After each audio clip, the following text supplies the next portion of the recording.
Hi there, nursing students. I'm Professor Crew, and I got two questions on TikTok. The first one was asking to explain sepsis, and another one was teaching students how to pick the correct answer when they're down to two possible options. So I think this question here gives a good example of that. So this question is about a 74-year-old patient who's admitted with pyelonephritis. So right away, when you're starting a question that is an NCLEX style question, you are looking for cues and clues. So we want to highlight clues and cues. So the first one is pyelonephritis. So you're going to highlight this, all right? And what's pyelo? Pyelo is an infection, right? Pyelonephritis is an infection. So you're going to put infection, and you're looking to gather information to tell you what's going on with this patient.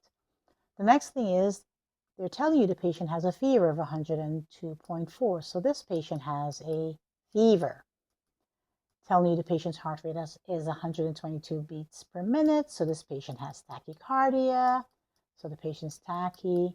And you're thinking, well, why would this patient be tachycardic? Well, they have an infection and they have volume loss. And so they have tachycardia to compensate for the fluid loss, right? Remember, cardiac output is equal to stroke volume times heart rate. When stroke volume drops, heart rate goes up. So patient's dry, patient becomes tachycardic. And they have a respiratory rate of 30, so that is what? Tachypnea. So they have tachypnea. I forgot the H there. No, actually the H is there. All right, so they have tachypnea. Oh, actually I forgot the P. Tachypnea. And they are hypotensive. So they have hypotension. And they have new onset confusion. So they have altered mental status. All right, so now you're going to put all these cues together. Forgot the R up here. All right, put all these cues together. All right, and say, what does this look like? All right, and what this looks like is sepsis. In fact, it actually looks like the patient has septic shock, right? Because the patient is hypotensive, the brain is not being perfused, so they're confused. So I'm thinking septic shock. So now let's go to the answer choices. The first one says initiate the facility sepsis protocol. So, we're talking about, collecting cultures, blood culture, urine culture, preparing for fluids and antibiotics. So I'm already liking this option, right? Because it's directly treating the problem. Option B says perform a focused cardiovascular and neurological assessment. Now, here's where NCLEX gets you, right? And they get very sneaky here because this is a very reasonable option to do, right? Very reasonable. But do I need more assessment? I have a lot of information already. The patient has given me, the stem here has got a lot of information that you really don't need more of an assessment to identify what's going on. We have identified that this is sepsis, right? So this is, no, we don't need more assessment. The patient has already given enough evidence to identify that this is a life-threatening problem. Option C talks about oxygen and monitoring. Again, good nursing care, right? And we like good nursing care, but does it fix the problem? Not really. It supports the patient, but it doesn't address the infection or the circulatory collapse.